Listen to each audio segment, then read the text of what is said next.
mind switching them from HOV to managed lanes? I mean, the premise and the justification methodology is the word. Yeah, I mean, the study looked at the enforcement of it. I mean, we don't use cameras to enforce traffic on, as a traffic enforcement method on our We interstate. use cameras to enforce whether or not you pay the toll.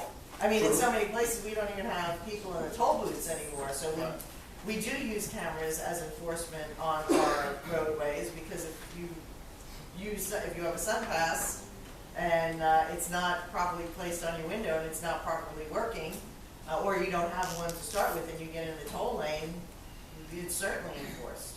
And I'll have to provide you that information. I was not prepared today to go in an in-depth discussion on HOV. Okay. Oh, maybe somebody maybe else Amy has is. more. Hi, I'm Amy Dringhouse. I'm with FDOT as well. If that's okay. I spent a little more time with our Miami office, and what they had explained to us when we were looking into this concept for the Tampa area was that the HOV lanes that they had were not being utilized. So in a lot of cases, it was just kind of some vacant pavement that wasn't being utilized, which was disconcerting to a lot of drivers, that there was asphalt over there that they couldn't access. So the hope that people would carpool wasn't necessarily what was happening. Well, I would say that the demographics in Miami are a little bit different than the demographics here. And it's possible that there wasn't an understanding by the public in Miami of what the HOV actually meant. I mean, most of us have spent some time in Miami, and I can tell you from experience, there's a little bit of a language barrier between, what HOV might actually stand for. I was was going to say the Spanish speakers here could maybe come up with a few other things that. There is no language barrier. They just don't follow the rules in Miami. That's it. Well, or HOV might mean something other than high occupancy vehicle is another language. So, I'm not sure that there's an apples to apples or oranges to oranges comparison between, the west coast of Florida and the southeast coast of Florida. There were similar observations in Orlando, because if you recall, Orlando had HOVs at one time. But we'll provide some additional information. That would be wonderful. Thank you very much. Real quick before Xenia comes up, because I know I'm running out of time, there was some question about the funding for right-of-way. I don't know where the $21 million that was referenced in the what you had originally asked. Currently, I think those of us in the FDO know. Yeah, go ahead. I'm sorry. In the funding, document, which I have in my office, I don't have it here, as the budget was approved by the state of Florida in this past legislative session and signed by the governor, that amount of money was approved for the 2016-17 fiscal year for acquisition of property. I mean, it's on the charts for TBX in the matrix. Okay. And my understanding is that is not condemnations, it's only voluntary transactions in the coming fiscal year. Is that right? That's what I understand as well. So that's where that number comes from. Okay. The actual funding document. All right. Let me bring Xenia Gallo up here to talk about the relocation process, because the councilwoman had also asked that we address that as well. So. Thank you. Good morning. My name is Xenia Gallo, and I am a senior right-of-way agent with the DOT. I'm also a project manager, and in the almost 20 years that I have been there, I have always done relocation work under the Uniform Relocation Act. It's a little bit of little monster to understand sometimes, but it's really not all that difficult. The Uniform Relocation Act of 1970 was established to provide benefits and entitlements to those individuals that were being affected by takings under eminent domain or voluntary acquisitions. At the District 7 office, we use the Uniform Relocation Act anytime that we acquire any property that has a residence, either occupied by a tenant, occupied by the fee owner.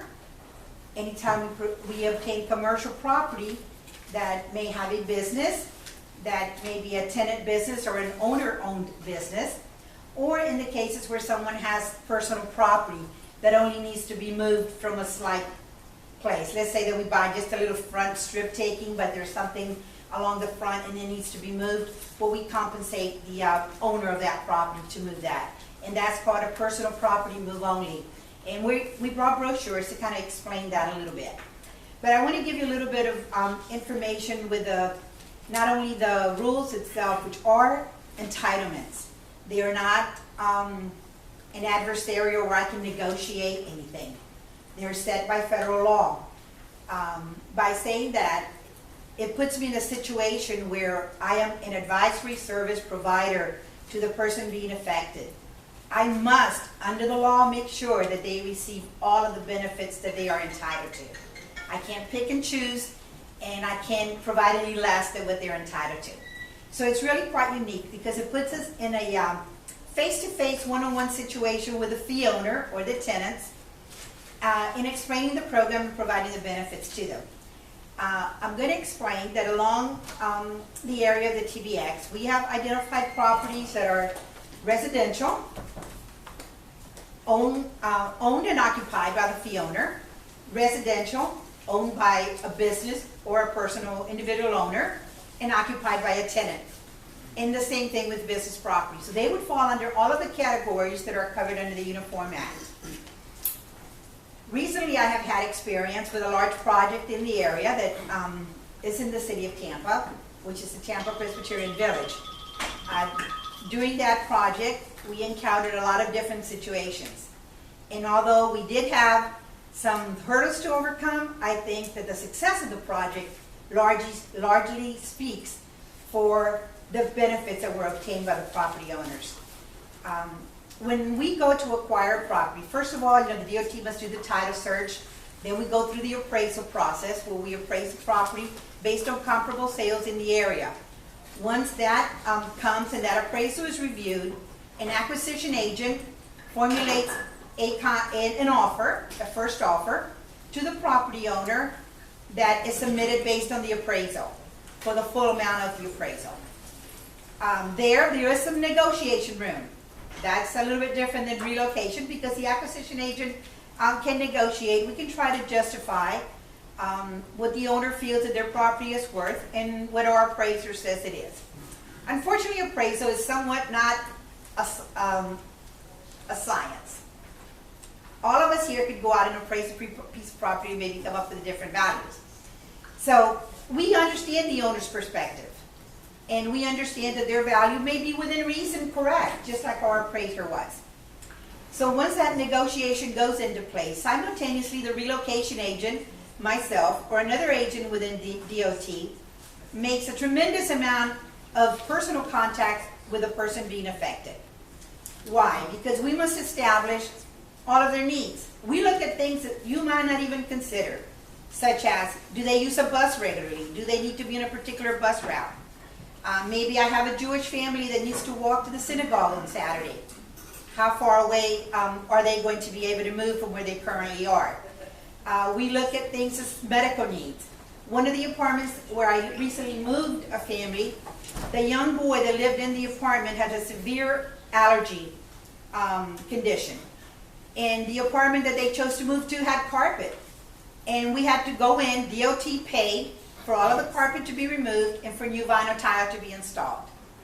Those are some of the things that we do to make this property decent, safe, and sanitary for this particular family. We provide the family with a rental assistance payment. Under the relocation program, if an individual, we establish their current rent and utilities at their subject property. Then we go into the market, into the surrounding market, and into their needs based on where they wish to relocate within the area of the subject property, locate another property that's comparable, and look at their rent and utilities and the difference that they have there. We calculate times 42 months, which is federal law, 42 months, and we determine a payment for this tenant. to be able to receive it. That's why in some of the newspaper articles that have recently come out, you'll see where some individuals receive $38,000, maybe $68,000, $70,000. Yes, that is true, because they could be paying little or no rent. We look to see whether they're a Section 8 individual and they have a voucher, and we assist them. We make sure that they do not lose their Section 8 voucher. Why? Because Section 8 has been closed for many, many years. And the list that they have right now probably has a 6 to 7 year waiting list. So it is our duty to make sure that this family is relocated into a Section 8 house. So, or an apartment, whatever they choose to go to. We also work with the owners one-on-one, lots of personal contacts. It's likely that I could have 30, 40 contacts with an individual owner during the process of locating property for them. We look to see the value that DOT is paying for their home and what it's going to take to replace that home somewhere else. And I grew up in West Tampa, and for a while, my parents and my brother and I, we had a 2-bedroom house. You know, it was, while my brother was little, we shared a bedroom.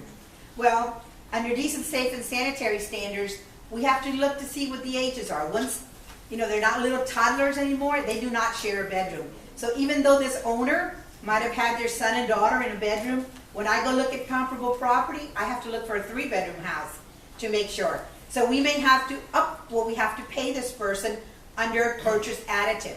So not only are they receiving the appraised value for their property or the negotiated amount, whatever we may negotiate with them, but any difference when I go out into the market to find replacement property, we pay it to them in cash to assist them to buy another property. We pay closing costs for the individuals that we relocate, and we pay move costs based either on a scheduled room count or on a commercial move. One moment, I have a question for Councilman Reddick. Thank you, Madam Chair. How many residential families as well as commercial business will be affected by this? This project has approximately probably about 140 families and or about 33 businesses, I believe. And the reason I say that is because you expanded towards this morning and given all these personal testimony stories. And they all deal about money. When you move someone, they should be happy because they're going to get more money. What do you say about those people who sit there and live in their homes for 15, 20, 30 years, who have invested a lot of money in their home,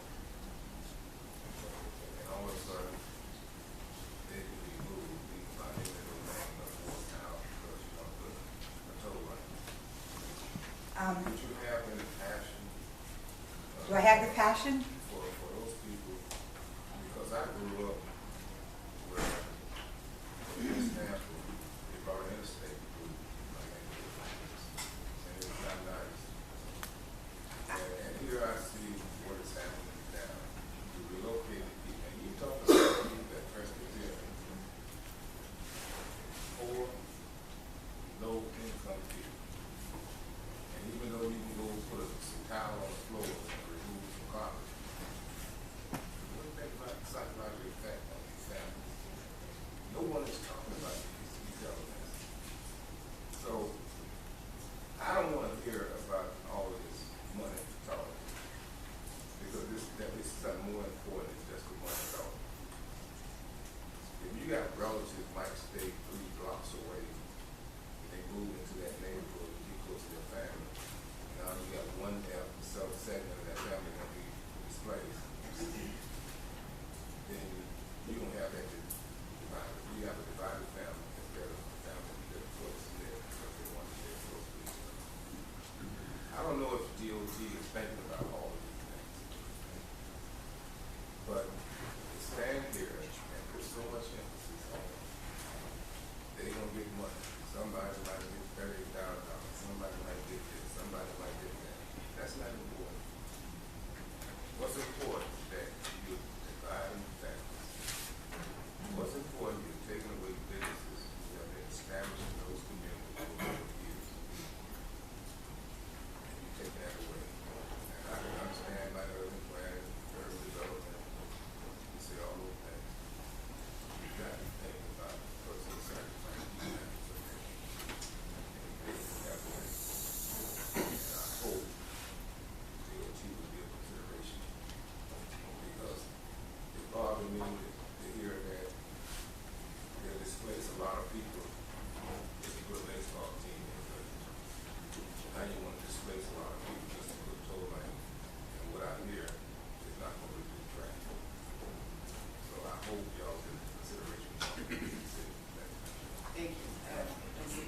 Chairman Miranda has a question. Yes, sir. Thank you, Madam Chair. As long as, and I agree everything Mr. Riddick said, when you look at life, there's a lot of value to the individual. And the problem that we have today in society, that everything is based on money, no matter what it is.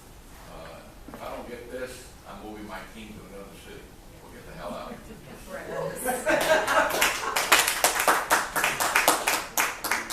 When you look at these things, you can realize, and again, I'm going to go back to Frank Riddick and being the rest. Most of us here were raised basically in the same type of neighborhood.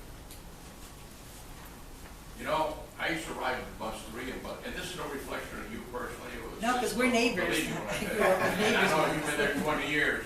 You can take the bullet. But what it's about life in general and the quality of life. We all used to ride a bus.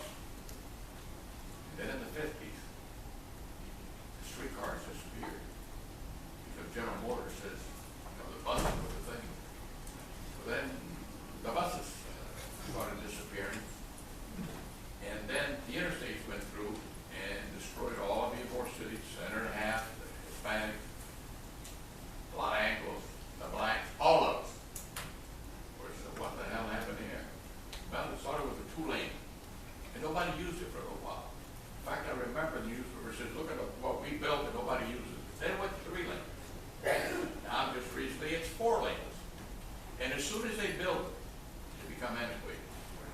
Because the mindset of all of us is the more we have, the more we want. So the more traffic we have, the more cars we have. And the problem is that after you were born after 65 or late 60s, I don't think my grandkids have ever ridden a bus. In fact, I don't think my kids have ever ridden a bus.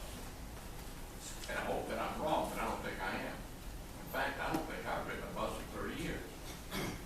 So I'm not trying to be hypocritical. I'm saying the facts. I haven't ridden a bus because I got the freedoms of a key to leave and come anytime I want. But when I do that, I'm also a violator of the fact that I'm being what I just said I shouldn't be. But the rest of them, I guess, I ain't speaking for the rest of them. If I went to the audience, and I'm sure they tell me the truth, that's why I'm not going to ask them. They don't ride a bus on a daily basis. So that's the problem we have. So now I get to the question. If we're going to spend billions of dollars, billions, not with an M, but with a B, why don't we invest those billions of dollars in transportation of a system that tries to be better?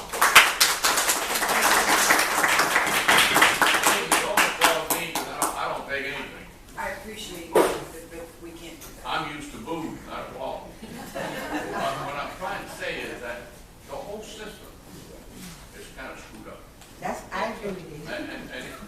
And you sit here now something.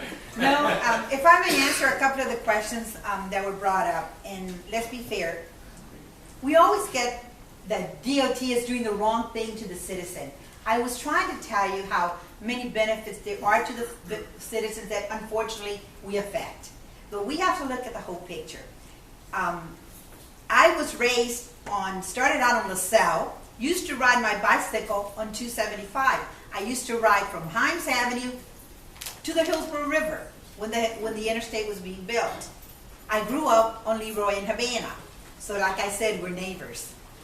Okay? Actually, the home you lived in used to belong to a friend that you live in, or I think used to belong to a friend of mine. I know the area very well. I was raised here. I went to local schools. I went to Cuesta Elementary. I mean, when you talk about the empathy, this is my community too. And the people that we affect, let me explain something. Like at Tampa Presbyterian Village, we had 16 families that never thought they would be able to be homeowners, become homeowners. One of them bought a house from Mayor Buckhorn's project in Sulphur Springs and obtained a grant from the city of Tampa, along with our funds, moved into a new home in Sulphur Springs, and she now pays less than she was paying at Tampa Presbyterian Village. I mean, no one's saying that you're bad or that you're evil, that the system, not you, that DOT's evil. We're not saying that. We're saying that we have to change the way we think. That's what we're trying to, the impression that we're trying to get across. And the whole system and the federal government on down doesn't think that way anymore. They can't even pass a bill with real nothing.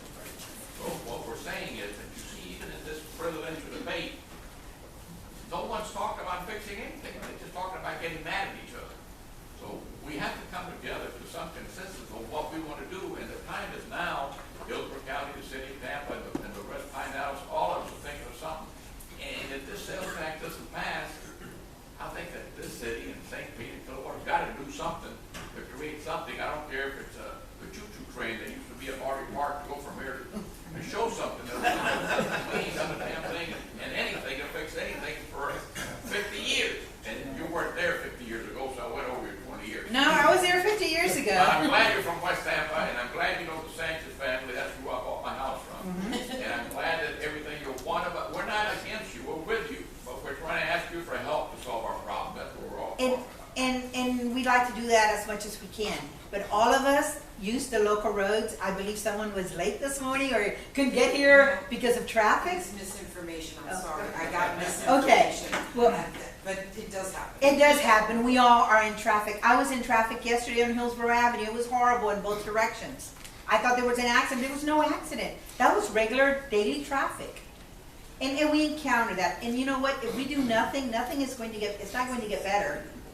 Well, here's, excuse me, I gotta, you know, I just came from Salt Lake City this week. They have a light rail that is incredible. And I think that's So they did something. There's something besides roads. Don't.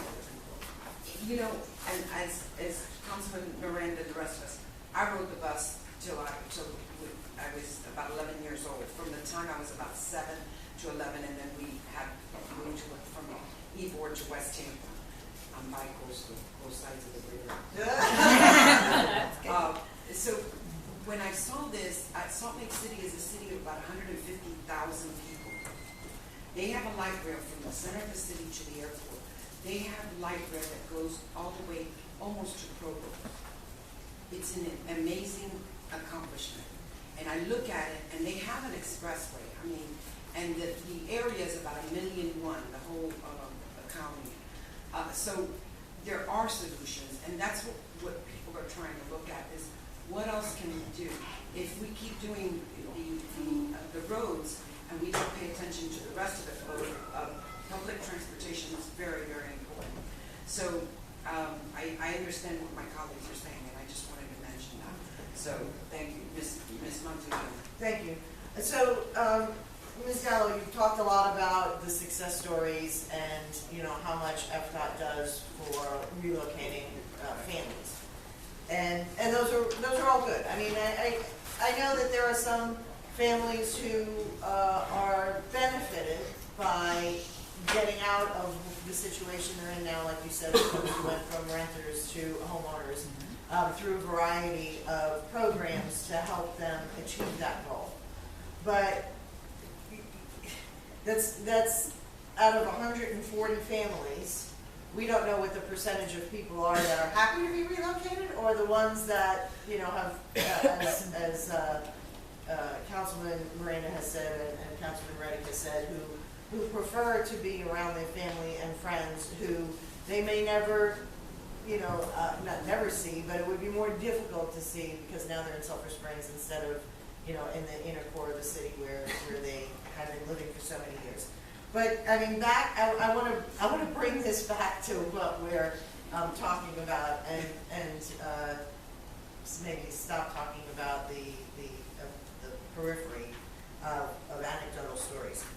So we have 140 families and 33 businesses that, in answer to Councilman Miranda or Councilman Reddick, that you said would be affected. Is that correct?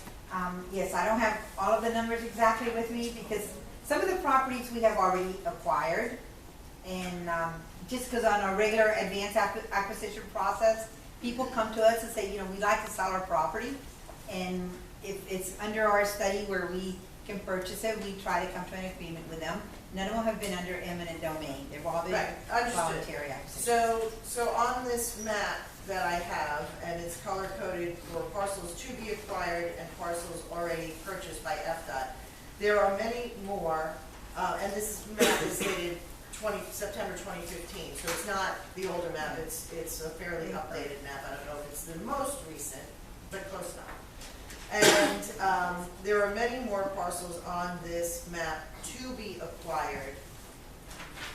See, there's many more orange parcels than there are purple parcels, and the orange is to be acquired, purple is already acquired. So my question is this map has been around for quite some time, and like I said, it's been updated from time to time, and this one is from September 2015. Do all of the people know who own the orange parcels that they are in the path of this project and will have to be relocated? It's my understanding that that's acquisition, so I'm going to, from our meetings, it's my understanding that all the families have received a letter indicating that they are in the path, and if, asking them if they have a desire to participate in our advanced acquisition program. So, no disrespect to the people that own these parcels, do you think that they understand when they get a letter from the Florida Department of Transportation that they may eventually have to move, or not may eventually, if this project goes through, they will have to move? Do you think, is it one letter that went out? Is it two letters that went out? No, Because I know sometimes mail comes to my Yeah. house, and they go through the envelopes, Right. and, you know, They- accidentally some get misplaced, or end Or up may never make it to you, you know, who knows? But they have received at least one letter, possibly two letters. Are As they to regular mail? Are they certified mail? Are they No. registered mail? They're regular mail. Regular mail. I believe they're all. So there's regular no mail. proof that they actually have received this letter? That And you I have have it it, I said go back, certified? remember, I do relocation, that is an acquisition function. Okay, is there anybody here from acquisition? No, ma'am, not today. But But let me explain, when you're saying, excuse me, when you say that they may not understand, a lot of the companies, a lot of the properties in that path are owned by investors and corporations, and they understand what that is, they know. But we don't, I mean, that makes it a little bit more difficult for me to swallow, because investors, when you say investors, many of the investors, I mean, we dealt with this when we had code enforcement issues, when a lot of properties, you know, the downturn were being acquired by investors, and they would buy them in bulk. They buy hundreds, sometimes thousands of properties at the same time. They are out-of-state companies who don't have an investment in the community. They have an investment in the bottom line. They're buying these properties because they know that they can turn them over at some point in time and make money, because they're the only ones who could, you know, buy that many properties all at once. So if these are investors, these are out-of-state companies, and you're sending them regular mail, we don't even know if the investors have been advised that their properties are going to be acquired. And in turn, now you're removing the person who actually occupies the property one or two times, because there's the investment company, and then there's usually a management company who manages those properties for the investment company. And that management company could be out of state. Then you've got the on-the-ground people here in Tampa who might actually physically manage. So my